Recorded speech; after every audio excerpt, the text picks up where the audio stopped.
and I'll give you the key. It's easy. Just keep on hopping, keep on rocking, and don't start stopping. It's everything you need just to walk the scene. And if you wanna make it better, you give it to me, I'll grease it. I believe for you, you wouldn't believe what I see in you. So don't stop, don't let the dream drop hop. Hold up and make it lovely, make it real, and make it yours. Don't stop.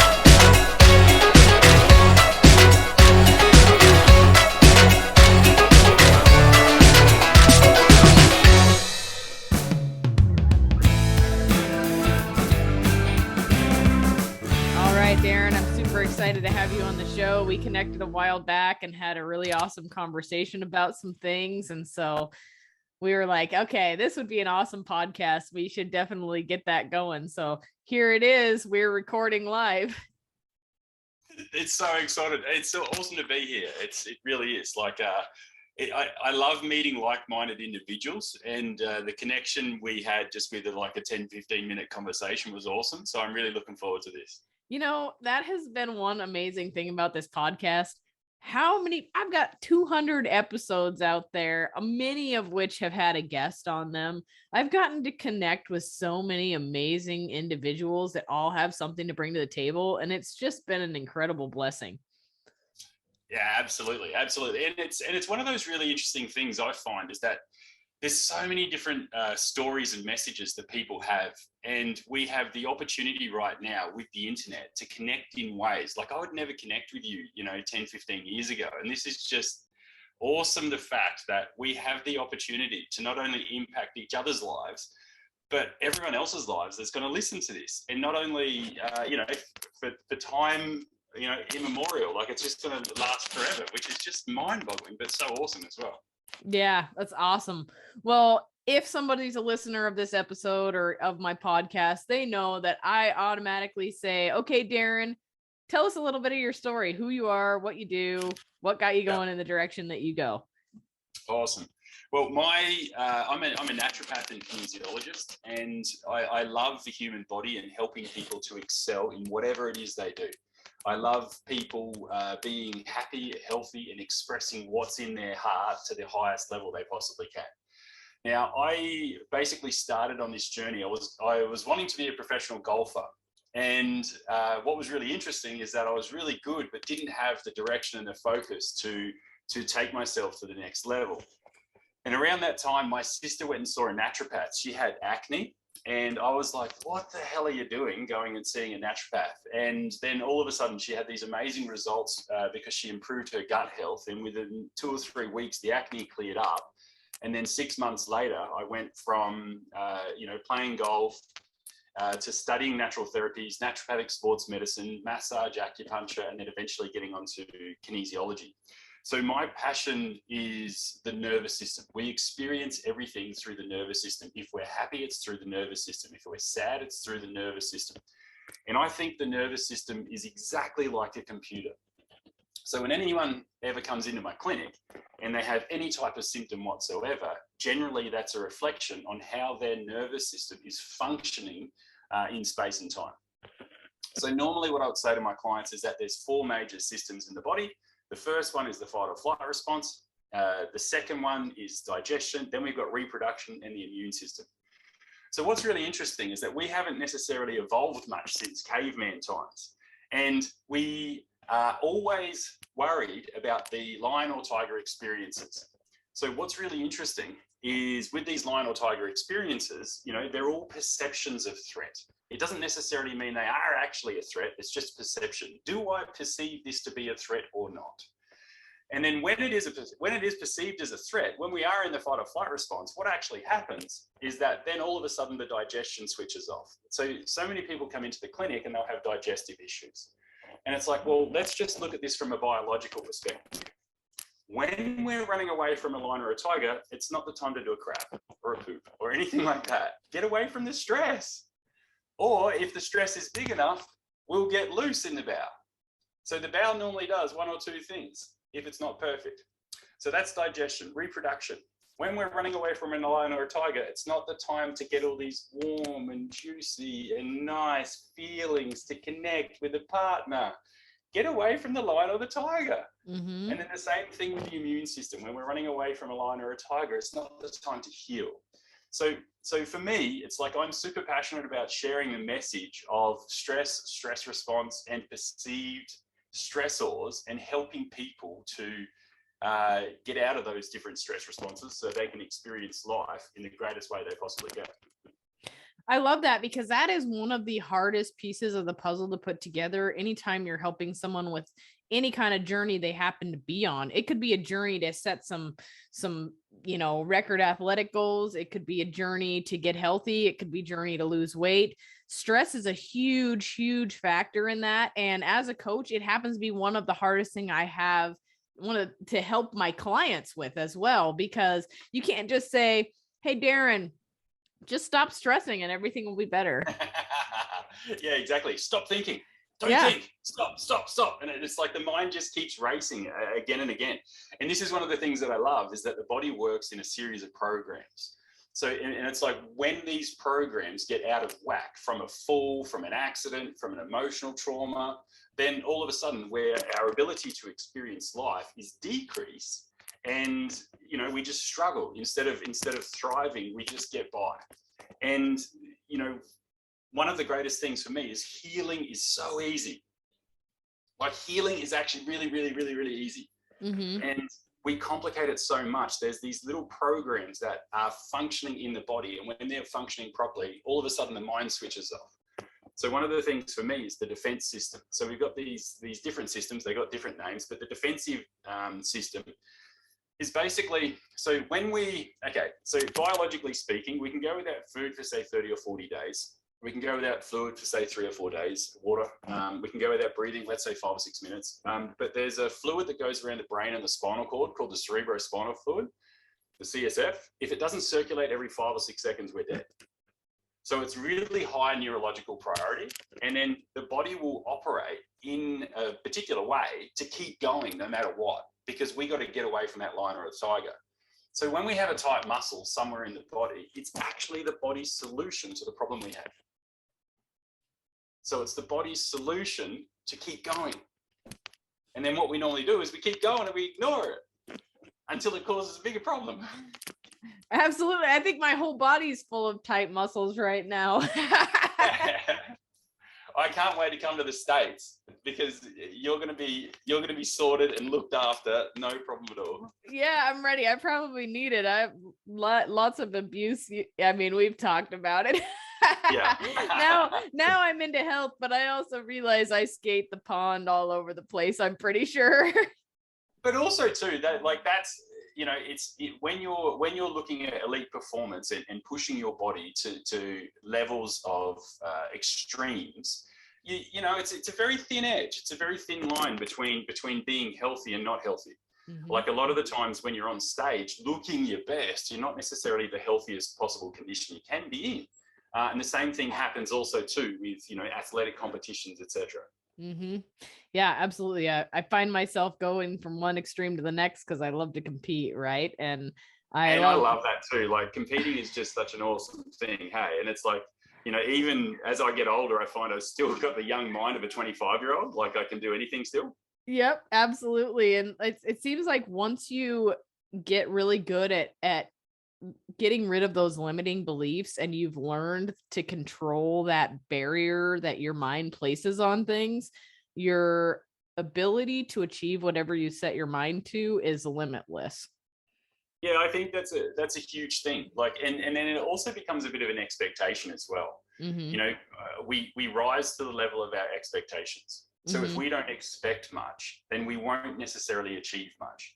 And that's where I really love the idea of a comfort zone.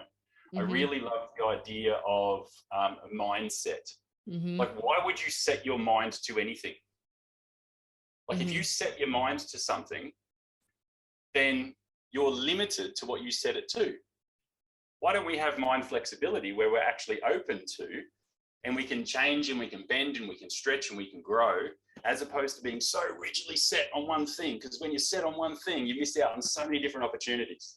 Mm-hmm. Same thing with the comfort zone, like the air conditioner analogy. It's like, if you've got your air conditioner set for 24 degrees Celsius or 70 Fahrenheit or whatever it is over there, it'll operate between that range, and it will go up and it will go down. And if all of a sudden you've had some great sales and you've got lots of money, but your identity isn't attached to earning more money, then all of a sudden you'll have a couple of quiet days.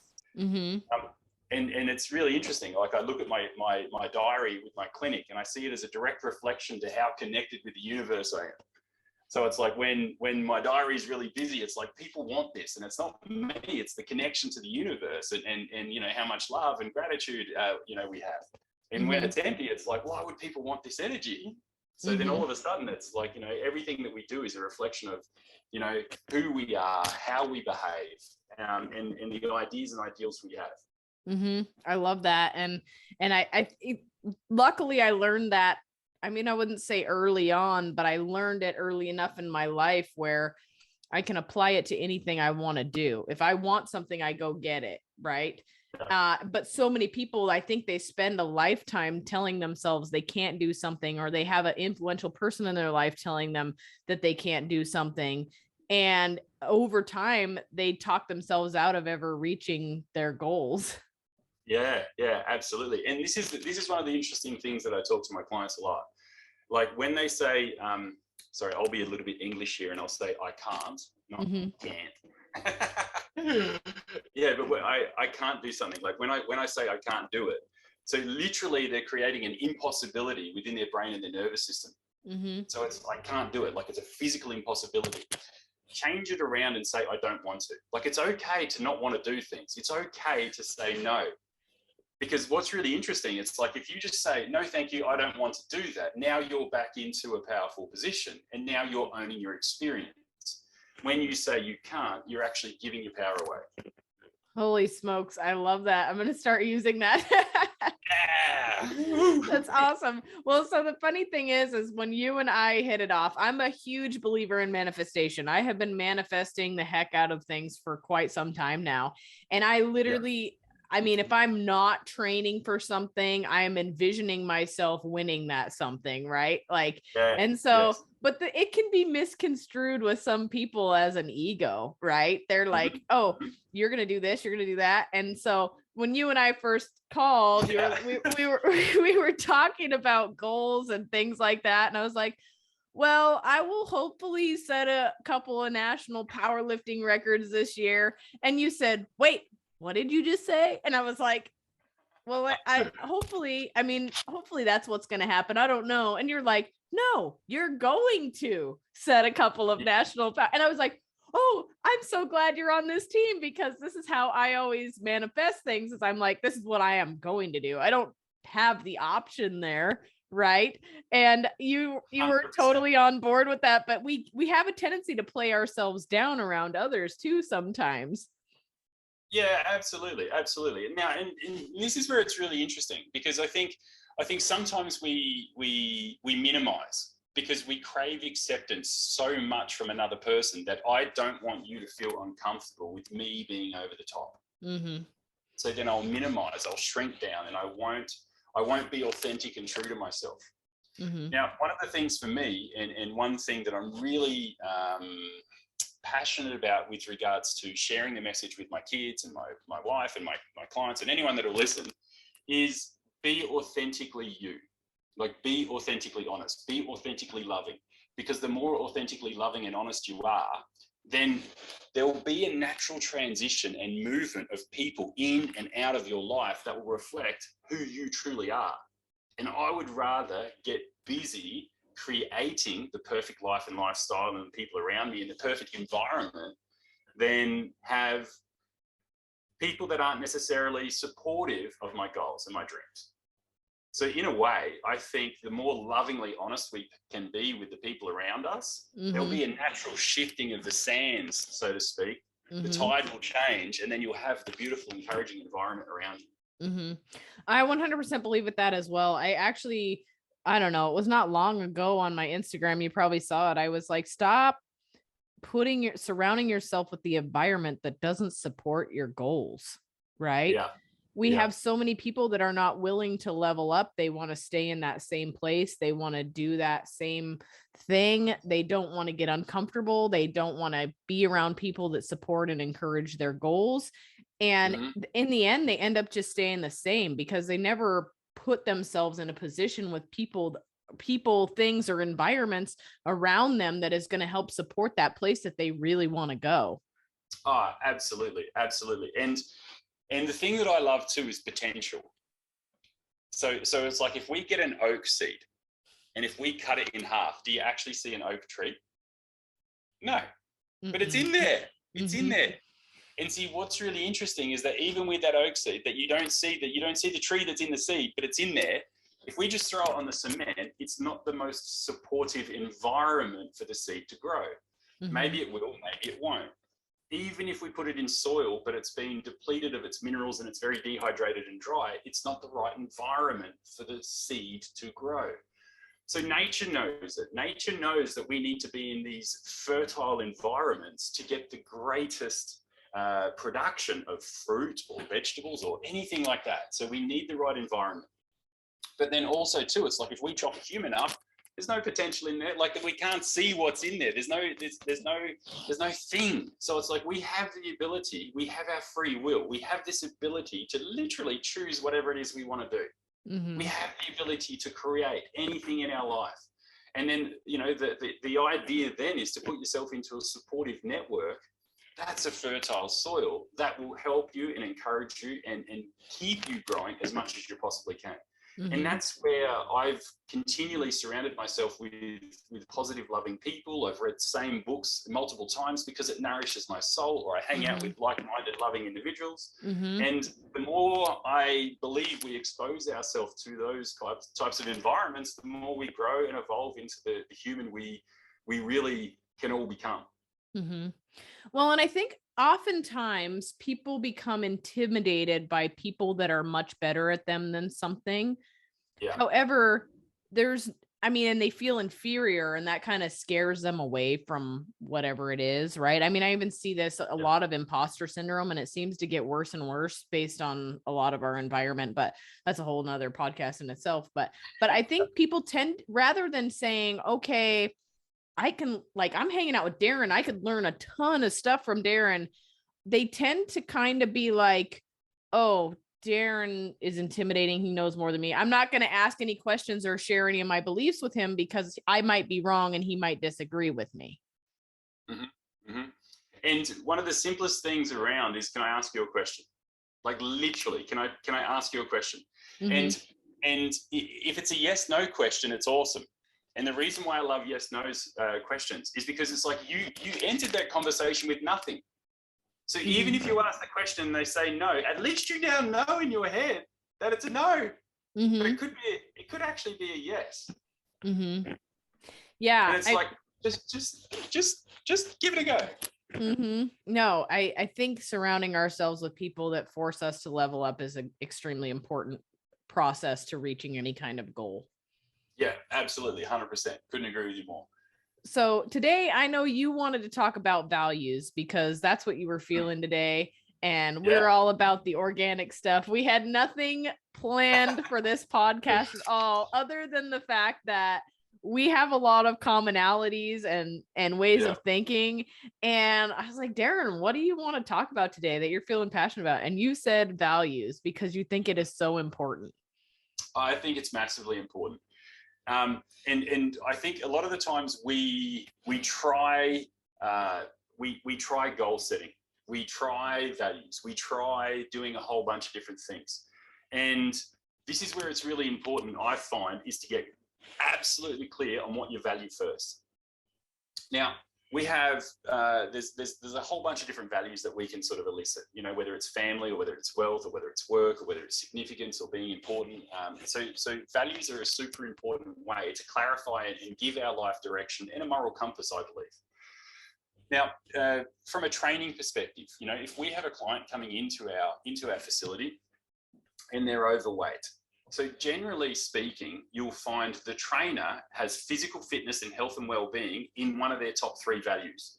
the reason why it's in one of their top 3 values is because they don't need outside encouragement to get that stuff done. Now, I love the way you meal prep. It's awesome. Like, you're an absolute sort of boss at that. I love that. But it's like, you know, that's internal motivation that drives you to do that. Someone with health and fitness that's overweight has health and fitness really low on their values chart. And it's like they're behaving it in the appropriate way that they value it. If you don't value this phone and you're throwing it around, then at some stage it's going to break. If you don't value your health and well-being, at some stage it's going to break. So this is where the personal training industry, for example, realistically, you've got people that have health and fitness high on their values, literally training people with health and fitness low on their values. And as long as they're in the environment of the person with health and fitness high in their values, they'll keep getting results. As soon as they disappear from that energy field of that person with health and fitness high in their values, they'll go back to their old ways because they haven't changed their values. So then realistically, what we need to do is just think about the things you'd like to achieve in your life and then change the way we value it. And what does that mean? Well, it means anything that we value, we behave. So if we value health and fitness, behave in a health and fit way.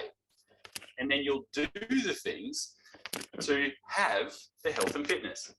So then realistically, it's about restructuring our life into the areas that we would like to become, or the areas that we'd like to achieve in our life, and literally go about behaving in the appropriate way to achieve those results. And then you'll value them in the appropriate way. Then you can start setting goals that reflect those values and create so much more significance and meaning in your life. You know, I love that. And a really great example of that, because since you brought it up, is I actually had an in-person personal training client this morning. She wasn't feeling well last week, so she didn't work out with me all week last week. She comes in this morning and I was like, how's it been going? And she's like, oh, it's been bad. She's like, I have been eating fast food. I've been doing this. I've been hanging out with, like, and I was like, well, what's up with that? What are you, wait, that's not supporting your goals. We've done all this really hard work and all of a sudden we're going to have an issue. And she's like, yeah, well, that's what the people around me were doing. And I was like, but then she came back in and wanted to start working out and talking about health and set up a bunch of other appointments so that she'd be in. And I was like, I mean, that is a prime example of, like, when you're in it, you're in it. But then when you're not, it's easy to kind of put it on the back burner. Yeah, massively. Like, I've got one example in my mind that's just popped up when we're talking here. This one guy, he booked an appointment 2 or 3 weeks in a row and cancelled a couple of days before, and then on the third time, he basically sent me a message 7 a.m. in the morning going, hey, I didn't get to bed till 1 a.m. last night. So I'm going to cancel my appointment today. And I just said to him, and normally I'm the most encouraging person for health and well-being. It's like, I'll do everything I possibly can to help you and to serve you. But with this guy, I went, you know what? The way I can help you the best is actually to say, I'm not going to book you in again until you get your life sorted. Because until you make yourself a priority, we're wasting our time here. And it was, I was like, oh my God, am I allowed to say that? It's like, but it's like, no, I authentically feel like, I just need to set a boundary here. And, from a financial perspective and from a clinic perspective, I could be helping someone else and serving my family by helping someone else in that spot. So now all of a sudden it was like, righto, okay, boundary set. And it was probably 6-8 weeks before he got back to me. And he goes, thank you so much. I've been reflecting on what you said. And it's like, I didn't even say anything. I just messaged him, but it's occupied such a large chunk of his mindset that all of a sudden he goes, I just want to be more authentic as an individual. I'm like, awesome. That's cool. I love it. I've had similar conversations and it always, I don't know why, but when I feel like we are so scared to tell somebody how we really feel about things when it comes to that kind of a scenario, or whether it be fitness or leveling up. And yet when you seem to have those difficult conversations with people, it seems to occupy a lot more space in their head and they begin to reflect on it a little more, I feel like. Yeah, absolutely. And I also believe too, it's like, we don't go out of our way to be harmful or inauthentic. Like, be as loving and caring and kind as you possibly can. And with that sort of intention, the likelihood that the conversation is going to be steered in a correct or appropriate way is increased exponentially. But the thing that I'd definitely be focusing on is just, deliver knowledge, even if it's bad knowledge or even if it's bad information, deliver it in the most loving way you possibly can. Think about the other person, how they're going to receive it. Think about how they would love to hear this information or that would challenge them the least possible way. Like I keep seeing in the clinical situation, is that we're continually stressed and bombarded with so many things in our life. Like the visual pollution we have these days is astounding. Like the colors, everyone's competing for your attention with neon signs and fluorescent lights and all this sort of thing. Where one of my favorite things is just sitting on the back deck, looking out over nature, looking at a tree, and just calming the nervous system, getting a little bit more parasympathetic, which is rest and digest, as opposed to the sympathetic go. I was thinking that today as I was trying to get to our podcast. I was like, why? How do I always end up in this like crazy adrenaline ridden? So Miss Connie, how did you get to the podcast today? Yeah. So I was on my way here and someone wiped out on their skateboard on the sidewalk and had a massive compound fracture to their wrist, and we had to call the ambulance. And here I found myself for the second time because Darren and I tried to connect before and it didn't work out because of something crazy happening. So then I found myself for the second time sitting there waiting for the ambulance to show up for this poor girl that broke her wrist, going, how do I always end up in a rush everywhere I need to go? Like, how does this happen? A lot of it I own and accept because I'm a busy entrepreneur and I am always on the run. But the other part of it is like when you start pushing yourself too hard, then all of these little things, they show up in the middle of it, right? Absolutely. And what's really funny is that the first time around, we cancelled and rescheduled. But this time around, you sent the message going, oh man, this, there's stuff going on. And, I don't know what. And I was like, okay. And then my thought is, literally, it's like, I'm here to help and assist in whatever way possible. So then my first thought is, if we need to reschedule, we can reschedule. But then the next thought was, nah, this is going to happen today. This is going to happen today. And then all of a sudden you get home perfectly on time and everything's sweet. Yeah, it was great. I was like, hey, I wasn't late after all. I'm digging this, but I was like, oh, I got to send this poor guy a message again saying, hey, and he's probably thinking, okay, what's going on with this lady? But it was funny. It's interesting how the world works when it comes to, getting things done in particular. And that's another thing, right? We are in this society where we are expected to cram a lot into a little bit of time. And especially like everybody is doing way more than they actually have time for. And there's even the driven people are even worse, I would say, even more guilty of it because they're like, oh, I'll just make time for that. And that is another, you may not think you're stressed, but you are still operating in a sympathetic nervous system state. Yeah, massively.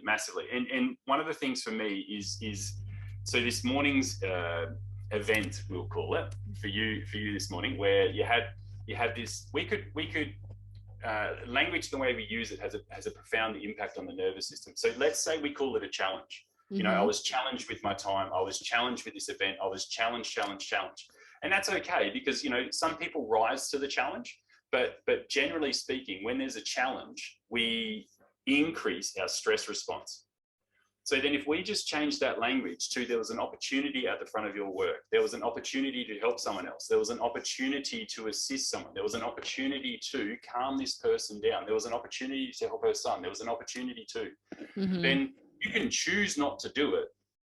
So you have an opportunity to be busy or an opportunity not to be busy, but you're the one actually choosing to have this busy lifestyle. So why are you choosing to get stressed with the life you've actually chosen? And if you're finding that you're out of control with these choices, or that you're you don't feel like it's in your control, then it's like, well, hang on, we up a little bit, and let's just reset. Absolutely. And it's funny, I actually had this, you know how it is when you're a personal trainer, you have these tons of conversations. You might as well be a dang therapist, right? Yeah, and I was like, correct.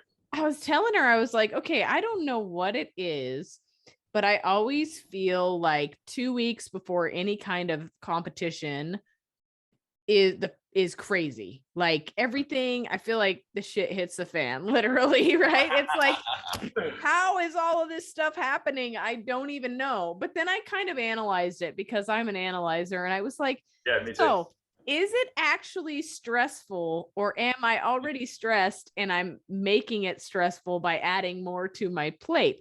Like there's a big difference. It might not have been any more stressful than the last, who knows, 16 weeks of whatever I was doing for my training. However, I began to become more stressed the nearer the event came. And then with that coupled with my already high paced, fast pitch, lifestyle, made it seem like everything was going crazy when it was probably not. It was probably just normal. Exactly. And once again, it's like, does this stress, does this thought, does this opinion, does this belief actually add value to my life or take value away? Does this make everyone else around me better, or does it hinder them in some way? Am I adding value to life, or am I taking from life?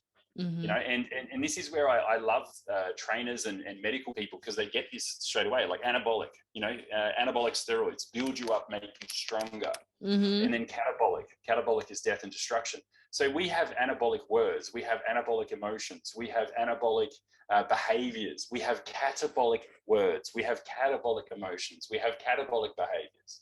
So if you think about all these things from a words, beliefs, opinions perspective, it's like, are they anabolic and building you up, or are they catabolic and destroying you? And what's really interesting too is that these anabolic behaviors and words that we express and we share with other people, if someone witnesses that actually makes them better as well. So what was really interesting is where I used to work, there was a main street, and I had a beautiful, top floor suite there where I was looking down on the road. And there was this old lady, there was an ATM machine, and there was this old lady, she dropped some money out of the ATM.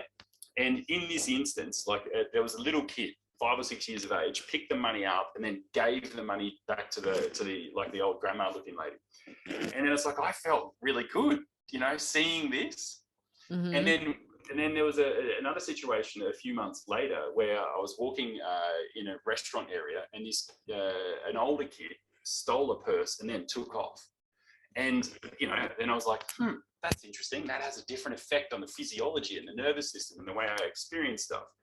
So then that got me thinking. It's like, when a good event happens out there, then we feel amazing. And then when a bad event happens, we can also have the ability to empathize with that and feel bad. So then that got me thinking from an internal perspective. It's like, how can I add value to everyone around me, so then that they feel better in the presence of, not me, but the energy of this? So that when you go and buy a coffee, it's like, genuinely ask the person how they are. Genuinely be a happy, caring, loving person, because then you're making other people feel better being in your presence. So then you don't know how much of a difference that would make. Oh man, I love this. That analogy right there, I'm writing that down. Anabolic or catabolic? Is it building you up, or is it tearing you down? Because 100%. That is got to be one of the best ones I've heard in quite some time. Actually, I mean, speaking of that, so I actually started watching the Icarus documentary last night. Have you seen that? Oh my God. It is one of the greatest documentaries I have ever seen. I love him so much. Anyway, so just on a side note, if you guys have Netflix or something, go watch it, because you'll understand. Yeah, it is so good. I did not realize all of that stuff even went down. I remember hearing about it and stuff and just kind of being like, okay, yeah, it's great. So, speaking of anabolic and catabolic, if you aren't understanding of how the system body works, and it's so funny, you hear that thrown around when it comes to steroids and things like that, right? But really, that's how our body works. Like if people with Graves' disease, for example, where their thyroid is pumping out insane amounts of thyroid hormones, they lose a ton of weight and they get super skinny. That's because their body is in this catabolic state. It's eating everything. It's eating fat, it's eating muscle tissue, all the things. When we start to lift weight and eat proper and do all these things, we're actually getting into an anabolic state where we are building and we are doing great things. So I love that analogy. Yeah, and you know, I don't want to bulk up. I don't want to build up. You know, a lot of females will say, and it's like, no shit. You don't have testosterone. You know, you're not gonna get in the gym and all of a sudden look like Arnie. Like, it doesn't happen. You know, Arnie was blessed with incredible genetics and an insane work ethic. Insane work ethic. You know, and he took some substances that assisted his growth. But the thing most people miss out on is work ethic. It's consistency. And this is where people will perform their top 3 values. This is where I wanted to get back onto this. You know, where anything that you want to achieve in an optimal way is literally, you know, elevated in your values chart. So then all of a sudden it's like you will achieve it in whatever way you possibly can. Absolutely. So tell me now, people that don't operate in this fashion, how do they get started changing their values system? Because oftentimes for people, change is the hardest part. Correct. This is where there's once again, using words, using language. A lot of people will say, I want to get better. I want to get healthier. I want to get fit. I want to get lean. I want to raise money. I want to. Now, want's okay, but it's very low emotionally. And compare I want to I'm willing to. I'm willing to get healthy. I'm willing to food prep. I'm willing to save money. I'm willing to not go out. I'm willing to have difficult conversations. Like, a lot of people want to do stuff, but not many people are willing to. So that's where I would once again, it's like, it's okay not being lean. It's okay not having a functional relationship if that's what you choose. Like, it's okay. I personally don't choose that, but it's okay, because then I think too, it's like, once you say it's okay to be the way I am, then at least you're now okay being this way, okay being that way, and now we can actually start going forwards. You know, we've got enough guilt and shame and blame and anger and fear in our life. We don't need to add to it ourselves by feeling shitty from performing badly.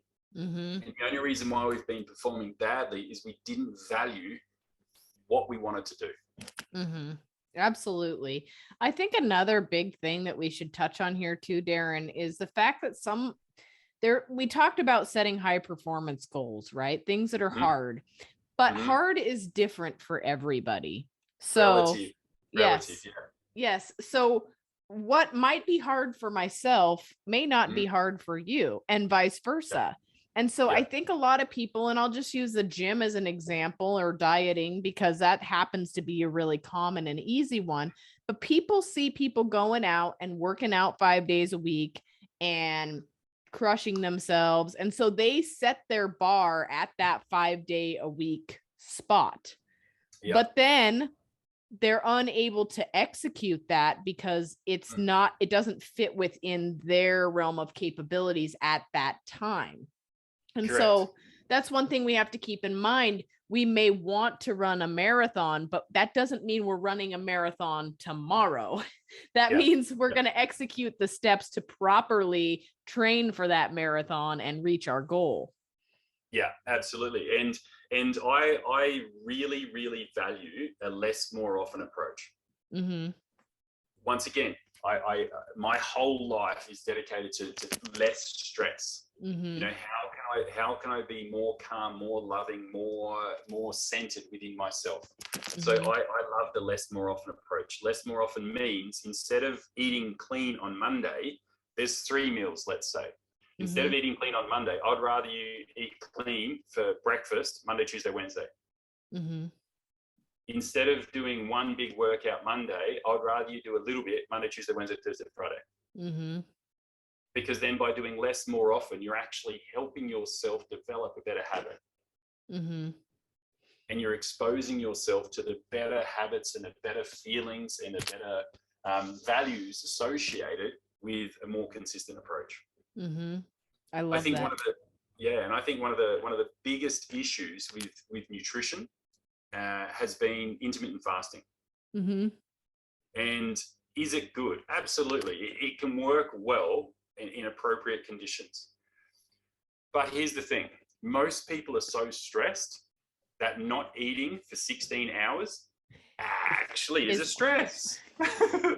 100%. I've had this conversation within the last 24 hours with 2 people, actually. Hey, there we go. Yeah, they're like, well, what do you think of this? I'm like, well, I mean, I bring lab work into things, of course. And I'm like, based on your lab work, you probably shouldn't be doing this.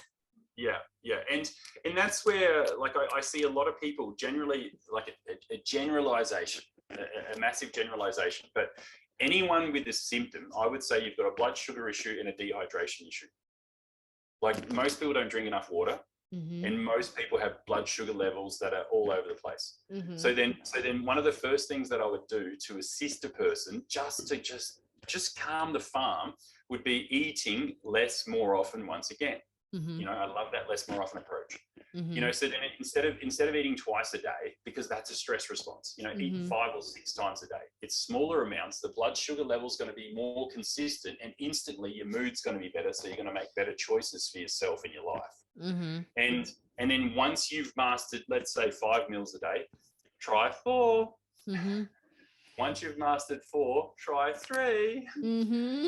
And then you know what? There may not be a benefit in going to 2 or 1. You know, sometimes I think there's this magical term called metabolic flexibility, and I love it. And it's like, you know, I'm able to do keto, I'm able to do carbs, I'm able to do 1 meal a day, I'm able to do 5 or 6 meals a day. You know, you have the flexibility to do whatever is thrown at you. And I believe that's the way we were biologically designed. You know what? There's lots of food around, eat. There's not much food around, don't eat. But when there's not much food around, it gets stressful. So then what can we do to calm ourselves, to get ourselves into an environment where we produce better? And it's like, you know, we're in the land of plenty where we're overfed but undernourished.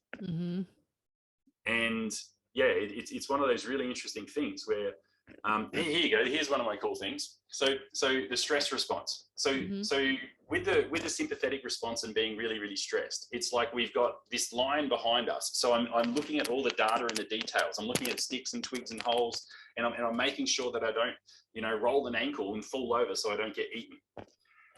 In the wild, when we do that, eventually we get to a place that's on top of a hill. And when we're on top of the hill, guess what we can see around us? Everything. So if you can see everything around us, is it still stressful? No. And if it's not stressful, all of a sudden, when you're looking at a view on top of a hill, 1, you've had to earn it, but 2, it's now parasympathetic because you've got a view. So a sympathetic view is when you're focusing in on something with minor details. A parasympathetic view is when you're taking in a big vista. So guess what we're doing with our phones all the time? We're actually doing a sympathetic viewing constantly. How much parasympathetic viewing are we doing these days? Not much at all. No, not a lot. I'm a lucky one. I live in a place where I can escape to the middle of nowhere frequently, and I try to do so. Yeah, I'm the same. Like, literally, where we live now in Australia, in Queensland, I live in a place called the Sunshine Coast. And where I am, I've got a couple of mates literally 5 minutes away with 3 or 4 acres where the kids can go and ride mountain bikes. I've got creeks that are 10, 15 minutes away where in the summer we just go and have swim, and we do bombs into the water, and in the winter we go and put our feet in the freezing cold stream. So I'm right there with you. Like, I think getting out in nature and earthing and just calming the farm, just relaxing as much as we possibly can. You know, where's the rush? Where's the fight? You know, be productive and all that sort of stuff. But you'll find too, if you take a little bit of time and effort and energy and just calm a little bit, then all of a sudden it's like you'll be so much more productive when you come back. I love that. Well, Darren, if you could leave my listeners with one thing, what would you leave them with? So one of my favorite sayings to tell people, and basically everyone and anyone that's willing to listen, is to love everyone and everything, including yourself. So I love breaking that down again, where you grab a piece of paper. Everyone you can't love, write it down. That's where you start.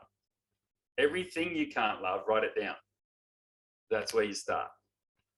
Including yourself, right? Everything you don't love about yourself, that's where you start.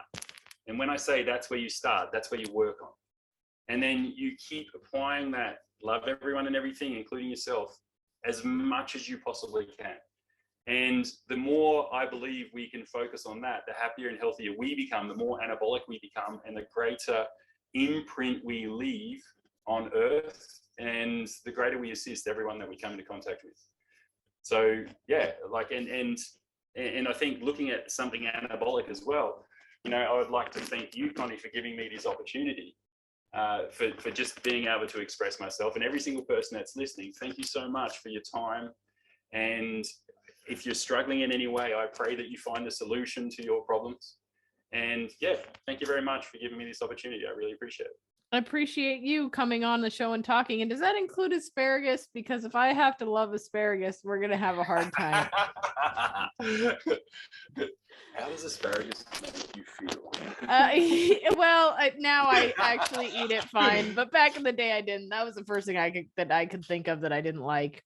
No, that's hilarious, because and that's where all of a sudden too, it's like, if you can't love asparagus, just as an example, then it's like, what's the gut bacteria doing that's preventing us from actually absorbing it? So sometimes we hate things because the body can't actually digest it and assimilate it. Mm-hmm. So this is where it's I've got a little cool saying for the nutrition too. It's like, it's not you are what you eat, you are what you absorb. Mm-hmm. Absolutely. That's funny. Well, let me tell you, I on another note with the asparagus, I used to hate it, but when I was starving to death as a bodybuilder, I actually liked it and I could eat handfuls of it. So that just goes to show you exactly how the body works. Oh, absolutely. And what's really interesting too with asparagus, it's a great little prebiotic too. So it feeds your gut bacteria, not necessarily you per se. So if we don't have the required gut bacteria, we'll struggle breaking it down, and then we'll have all kinds of funky smells coming out of us. Mm-hmm. That's awesome. Well, Darren, I think we could go on for days in every direction, because we are both so into every single facet of health and nutrition. So maybe someday I'll have to have you back. Absolutely, would love it. And I love the very first time we were talking about powerlifting, and we were talking about just everything. Yeah, that's awesome. Thank you so much, Darren. My pleasure. Thank you, guys.